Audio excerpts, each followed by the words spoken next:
Can we move on to the Pádraig O'Hora against David Clifford? What was your thoughts on that? I mean, look, as someone who's been a defender most of my life, I'd be thinking, what's Pádraig O'Hora supposed to do? Just stand there and watch Clifford kick scores? Maybe you look at it slightly different, Dara, having played in the forwards. All, What are your thoughts on all backs are evil, all forwards are good.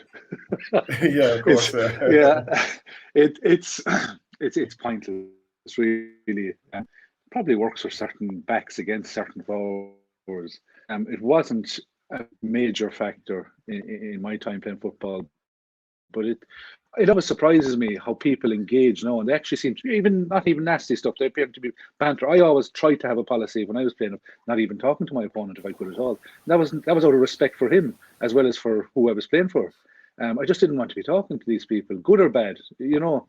And the player I most respect from my time playing would be Darren Fay because he had a similar approach. We never spoke to each other for any time we were marking each other. We never opened our mouths to each other, and you'd respect that because he was. He was a great player. It's moved forward to the modern game, 2022. Players seem to be engaging with each other an awful lot more, good or bad, on the field. They seem to know each other a good bit more than we knew our opponents, I suppose, as well. They're probably mixing a bit more. The social media has added an awful lot to it, I'm sure.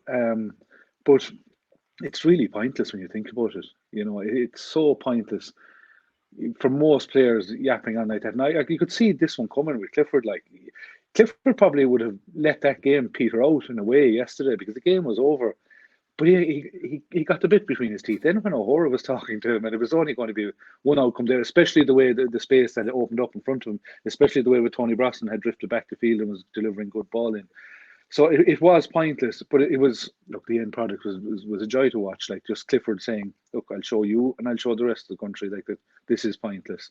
And I don't think it's a tactic that will work against like David Clifford. It didn't work with it never worked with Maurice Fitzgerald in my time, that kind of stuff. And it wasn't a factor really. So, Clifford showed us yesterday, where the game could have just gone into nothing, trash time. He entertained us for another 10 minutes beyond his remit, maybe.